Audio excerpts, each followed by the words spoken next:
نہ کوئی غم کرو نہ خوف، خوشیاں مناؤ جنت کی جس کا تم سے وعدہ کیا گیا تھا۔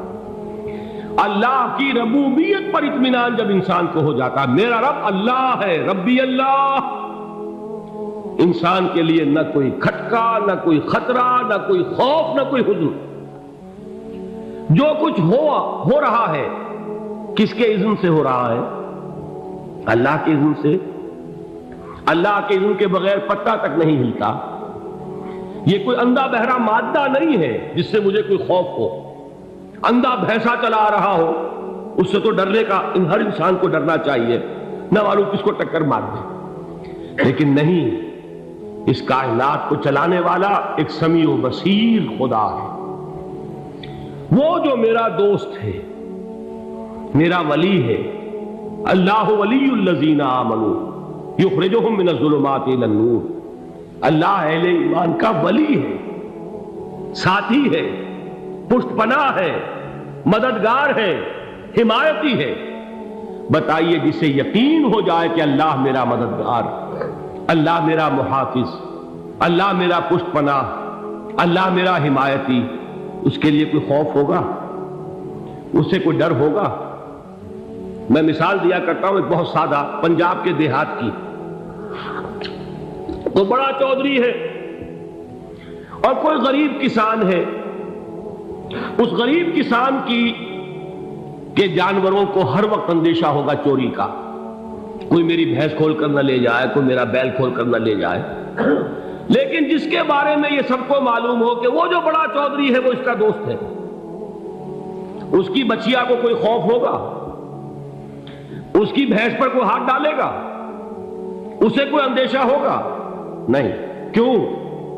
کہ وہ بڑا چودھری، بڑا اس کا یہاں کا سردار، جاگیردار، سب کو معلوم ہے وہ میرا دوست ہے، کوئی میرے خلاف اقدام نہیں کر سکتا۔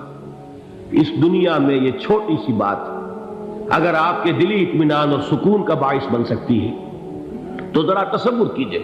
میں لفظ تصور استعمال کروں گا صرف اس لیے کہ اس کا ہم جس کو کہتے ہیں ادراک اور شعور کر نہیں سکتے، اگر کے ساتھ کر سکتے۔ اگر یقین ہو کہ اللہ میرا مددگار اور یقین ہو کہ اللہ ہر آن میرے ساتھ ہے، پھر کوئی خوف؟ کس کا خوف؟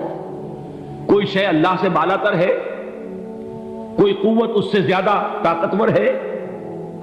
کوئی اس کے ارادے کو بدلنے والا ہے؟ کوئی اس کی مشیت کے آڑے آنے والا ہے؟ یہی بات ہے جو حضور نے فرمائی، یہ ایمان کا حاصل ہے لب لباب، کہ دیکھو اچھی طرح اس بات کو ذہن نشین کر لو، اگر تمام انسان مل کر تمہیں کوئی نقصان پہنچانا چاہے نہیں پہنچا سکتے، مگر جو کچھ اللہ نے لکھ دیا ہو، اور تمام انسان مل کر تمہیں کوئی نفع پہنچانا چاہے نہیں پہنچا سکتے، مگر وہ شے جو اللہ نے طے کر دی۔ آپ پھر میں کہوں گا ذرا طاری کیجئے، اسے فرض کیجئے، اسے سوچئے، اگر اس حدیث پر ہمارا دل ٹھکا ہوا ہو تو کسی سے ڈر ہوگا؟ یہ مجھے نقصان نہ پہنچا دے، یہ میری رپورٹ خراب نہ کر دے، یہ میری انکریمنٹ نہ رکوا دے، یہ میرا یہ نہ بگاڑ دے، یہ میرے یہ نقصان نہ پہنچا دے، اس کا ڈر، اس کا ڈر، اس کا خوف، اس کی خوشامد، اس کے لیے جا کر طرح طرح سے اپنی عزت نفس کو ذلیل کروانا اس کے سامنے۔ یہ سب کچھ کیوں کرتا ہے انسان؟ جب سمجھتا ہے کہ اس کے ہاتھ میں میرا کوئی نفع ہے، اس کے ہاتھ میں میرے لیے کوئی ضرر ہے، یہ مجھے کوئی غضب پہنچا سکتا ہے، یہ مجھے کوئی نقصان پہنچا سکتا ہے، یہ میرا کوئی کام بنا سکتا ہے، یہ میری کوئی ضرورت پوری کر سکتا ہے، اسی کا نام شرک ہے۔ جہاں آپ نے یہ سمجھا کہ غیر اللہ کے اندر کوئی طاقت موجود ہے، وہی شرک ہے۔ بتوں سے تجھ کو امیدیں، خدا سے نو امیدی، مجھے بتا تو صحیح اور کافری کیا ہے؟ شرک تو یہ ہے۔ جس پر بھی تمہیں یہ خیال ہے، کلمہ ہے یہ کلمہ سوم، لا حول ولا قوت الا باللہ، ذرا اس پر دل کو کبھی اگر آپ تصور کریں، پھر فرض کریں، دل ٹھک جائے اس پر، کوئی طاقت نہیں۔ یہی بات تھی جو شیخ عبد القادر جیلانی رحمۃ اللہ علیہ نے اپنی وصیت میں اپنے بچے سے کہی۔ 11ویں دینے والے ہیں، لیکن حضرت شیخ عبد القادر جیلانی کی وصیت اور تعلیمات کو کتنے لوگ ہیں تم جانتے ہو؟ یہ جن مقامات تک پہنچے ہیں وہ کس چیز کی بدولت پہنچے؟ انہوں نے جو پیغام دیا وہ کیا تھا؟ اے میرے بچے، جس طریقے سے قرآن مجید میں حضرت لقمان کی نصیحتیں جو ہے نقل کر دی گئی ہیں، میں یہ عرض کروں گا بالفرض اگر قرآن حضرت عبد القادر جیلانی کے بعد نازل ہوا ہوتا تو شیخ عبد القادر کی یہ نصیحتیں بھی قرآن میں درج ہوتی۔ اتنی اونچی نصیحتیں ہیں۔ اے میرے بچے، اس حقیقت کو ذہن نشین کر لے، لا فاعل فی الحقیقت ولا مؤثر الا اللہ۔ اس کائنات میں نہ کوئی فاعل حقیقی ہے نہ مؤثر حقیقی ہے سوائے اللہ۔ کسی شے میں کوئی تاثیر نہیں اگر اللہ نہ چاہے۔ آگ جلا نہیں سکتی اگر اللہ نہ چاہے، پانی ڈبو نہیں سکتا اگر اللہ نہ چاہے، زہر ہلاک نہیں کر سکتا اگر اللہ نہ چاہے، کوئی چیز فائدہ نہیں پہنچا سکتی اگر اللہ نہ چاہے۔ تو در در پہ کیوں سر جھکاتے ہو؟ در در پر کیوں جبیں سائی کرتے ہو؟ سب کے سامنے کیوں ہاتھ پھیلاتے ہو؟ ایک اللہ سے مانگو، ایک اللہ کے سامنے زمین پر اپنی جبین رکھو۔ لا فاعل فی الحقیقت ولا مؤثر الا اللہ۔ نظر آتا ہے ہمیں کہ پانی پیاس بجھا دیتا ہے، پیاس بجھانے کی صلاحیت پانی میں نہیں ہے، اللہ کے اذن سے۔ کھانا بھوک مٹا دیتا ہے، بھوک مٹانے کی صلاحیت کھانے میں نہیں ہے، اذن رب میں۔ دیکھیے یہی یقین تھا حضرت موسیٰ علیہ السلام کا واقعہ یاد کیجئے۔ سامنے سمندر آ گیا ہے، قوم دیکھتی ہے پیچھے کہ گرد و غبار کا طوفان، معلوم ہوا کہ فرعون اپنے لشکر سمیت آ گیا۔ لشکر جب چلتا تھا تیز رفتاری کے ساتھ تو گرد و غبار کا جو طوفان اٹھتا تھا اس کا تصور کیجیے، اور لمحہ بلمحہ وہ قریب آ رہا ہے۔ پوری قوم نے کیا کہا؟ اے موسیٰ انا لمدرکون، اے موسیٰ ہم تو پکڑے گئے۔ قرآن مجید نے تو یہاں وہ باتیں نہیں لکھی ہیں، لیکن تورات میں یہ درج ہے کہ بنی اسرائیل جھگڑنے لگے، دست و گریبان ہو گئے موسیٰ کے ساتھ۔ موسیٰ نے یہاں مروایا لا کر، اس سے تو ہم ہی بہتر تھے، وہاں کھانے کو ملتا تھا، زندگی تو تھی، بیگار ہم کر رہے تھے، موت تو نہیں تھی۔ اب جو کچھ ہوگا اس کا تصور کرو، جس طریقے سے ہمارے ٹکڑے اڑائے جائیں گے۔ تو لڑ رہے ہیں حضرت موسیٰ علیہ السلام سے۔ یہ تورات کی تفصیل ہے، قرآن میں صرف اتنا آیا ہے، پریشان ہو کر انہوں نے کہا انا لمدرکون، موسیٰ ہم کو پکڑے گئے۔ اس وقت موسیٰ کا جواب کیا ہے؟ کلا ان معی ربی سیہدین، نہیں، میرے ساتھ میرا رب ہے، وہ راستہ دے گا۔ بتائیے کہاں راستہ نظر آ رہا ہے؟ یہ ہے ایمان بالغیب۔ راستہ نظر نہ آئے تب اللہ پر یقین ایمان ہے۔ جیب میں پیسے ہوں اور تب دل کو اطمینان ہے تو ایمان کس پر ہوا؟ پیسے پر، اللہ پر نہیں۔ جب وسائل و ذرائع نہ ہو اور پھر یقین ہو کہ اللہ مسبب الاسباب ہے، وہ اسباب کا پابند نہیں ہے، وہ اسباب کا محتاج نہیں ہے، اسباب اس کے محتاج ہے۔ اگر یہ یقین ہے تو اللہ پر ایمان ہے، یہ نہیں ہے تو تمہارا ایمان اسباب پر ہے، وسائل پر ہے، ذرائع پر ہے، مادیات پر ہے، اللہ پر نہیں۔ اس وقت کہاں راستہ تھا؟ کوئی راستہ تھا؟ سمندر ہے اور ادھر سے لشکر آ گیا ہے۔ کلا ان معی ربی سیہدین۔ اب دیکھیے ایمان کہہ دینا آسان ہے، ہوا معکم اینما کنتم، جہاں کہیں بھی تم ہوتے ہو اللہ تمہارے ساتھ ہوتا ہے، لیکن اس کا یقین قائم ہو جائے تو زمین و آسمان کا فرق واقع ہو جائے۔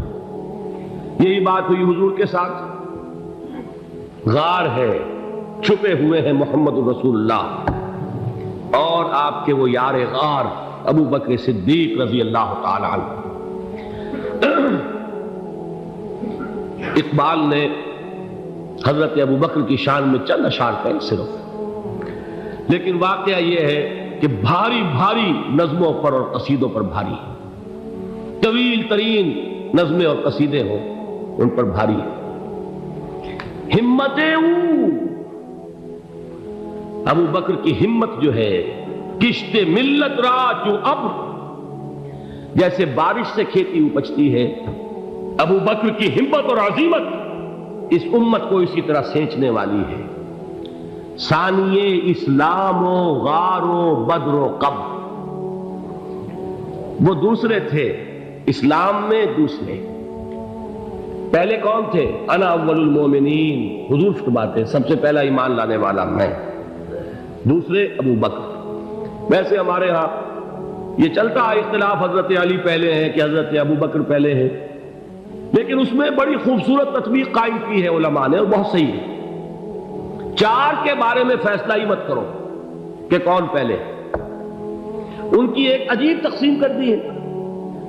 آزاد مردوں میں، بالغ مردوں میں سب سے پہلے ابو بکر، بچوں میں سب سے پہلے علی، خواتین میں سب سے پہلے خدیجہ، اور غلاموں میں سب سے پہلے زید بن حارثہ۔ بڑی پیاری تقسیم ہے، یہ چاروں ہی پہلے ہیں، ہر ایک کے لیے اولیت ہے۔ اور واقعہ یہ ہے کہ اگر زمانی اعتبار سے تعین ہوگا تو پہلے خدیجۃ الکبریٰ آئیں گی رضی اللہ تعالی عنہ، کسی اور سے بات کرنے کی نوبت بعد میں آ سکتی ہے، پہلے تو اہلیہ محترمہ سے بات ہوئی، آتے ہی پہلی وحی ہوئی ہے، ابھی تبلیغ کا حکم نہیں تھا، کس کو بتایا واقعہ؟ ابھی اپنی نبوت کی تبلیغ کا تو حکم ہی نہیں آیا، واقعہ کس کا ہے؟ وہ خدیجہ کا ہے۔ جب کہا ہے کہ خشیت علی نفسی، مجھے اپنی جان کا اندیشہ ہے، تو کیا جواب دیا خدیجہ نے رضی اللہ تعالی عنہا؟ وہ صدیقۃ الکبریٰ ہے، صدیقات جو ہے خواتین ان میں چوٹی پر خدیجۃ الکبریٰ ہے رضی اللہ تعالی عنہا، اور صدیق جو مرد ہیں ان میں صدیق اکبر ہے ابو بکر صدیق رضی اللہ تعالی عنہ، لیکن صدیقات میں چوٹی پر۔ جب حضور نے فرمایا خشیت علی نفسی، کیا فرمایا، کیا عرض کیا، کیسے تسلی دی؟ نہیں، اللہ آپ کو ضائع نہیں کرے گا، آپ غریبوں کے ہمدرد ہیں، آپ مساکین کے تکالیف رفع کرنے والے ہیں، آپ بیواؤں کی سرپرستی کرتے ہیں، آپ مسافروں کی خدمت کرتے ہیں، اللہ آپ کو ضائع نہیں کرے گا۔ یہ یقین ہے اس خاتون کے اندر۔ خیر وہ ایک علیحدہ بات ہو جائے گی۔ میرے دل پر حضرت خدیجہ رضی اللہ تعالیٰ عنہ کی شخصیت کا بڑا گہرا نقش ہے، جو وہ کوئی اور ہی وقت اور موقع ہوا تو بیان ہوگا۔ بہرحال اقبال نے ایک مصرے میں جو چار اولیتیں جمع کر دی ہیں، ہمتیں او کشت امت را چو ابر، ثانی اسلام و غار و بدر و قبر۔ اسلام میں حضور کے بعد پہلے کون؟ ابو بکر۔ غار میں حضور کے ساتھ کون؟ ابو بکر۔ بدر کی رات اللہ کا رسول سربسجود وہ جھاڑ، وہ گھاس پھوس کی جو جھوپڑی بنائی گئی تھی، اور وہاں تلوار ننگی لے کر پہرا دینے والا کون؟ ابو بکر۔ اور اس حجرہ عائشہ میں محمد کے بعد سب سے پہلے دفن ہونے والا کون؟ ابو بکر رضی اللہ تعالی عنہ وصلی اللہ علیہ وسلم۔ وہ جو معاملہ میں سنا رہا تھا غار ثور کا، حضرت ابو بکر بھی حضور کے خیال سے لرز گئے ہیں۔ آپ کو یاد ہوگا کہ جا کر پہلے تمام جتنے سوراخ تھے انہیں بند کیا ہے، ایک سوراخ رہ گیا تھا جس کو بند کرنے کے لیے کوئی کپڑا نہیں تھا، وہاں اپنی ایڑی رکھی ہے، تب کہا ہے حضور سے تشریف لائیے، اور اپنے زانو پر حضور کو لٹایا ہے، اور وہاں کسی موذی جانور نے کاٹا ہے، حضور کی آنکھ لگ گئی تھی، اس وقت اس بل کے اندر جو بھی بچھو ہے کیا ہے واللہ عالم، اس نے کاٹا ہے، اس کی تکلیف کی وجہ سے ابو بکر کی آنکھوں سے آنسو ٹپک گئے، حضور کے چہرے مبارک پر پڑے ہیں، تو حضور جاگے ہیں، معاملہ کیا ہے؟ ایڑی نہیں ہٹائی وہاں سے، مبادا وہ جانور وہاں سے نکل کر محمد الرسول اللہ کو کوئی گزن پہنچا دے، ابو بکر کی ایڑی ہے، جس طرح چاہے کھا لے، ختم کر دے، جان نکل جائے تب کوئی آنچ آئے، محمد پر تو آئے، لیکن جیتے جی نہیں۔ وہ ہے ابو بکر۔ حضور کے خیال سے اس وقت حضور نے پھر اپنا لعاب دہن لگایا ہے، اور اس سے پھر آپ کی تکلیف ختم ہوئی۔ جیسے خیبر میں حضرت علی کی آنکھ دکھ رہی تھی، اس کو جو شفا حاصل ہوئی ہے وہ بھی حضور کے لعاب دہن سے ہوئی۔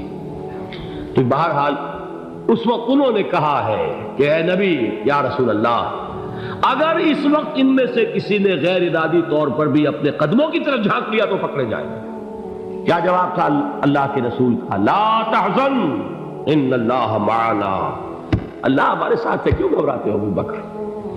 یہ ہے ایمان باللہ، میرا مالک اللہ، میرا رازق اللہ، میرا محافظ اللہ، میرا مددگار اللہ، میرا پشت پناہ اللہ، میرا دوست اللہ۔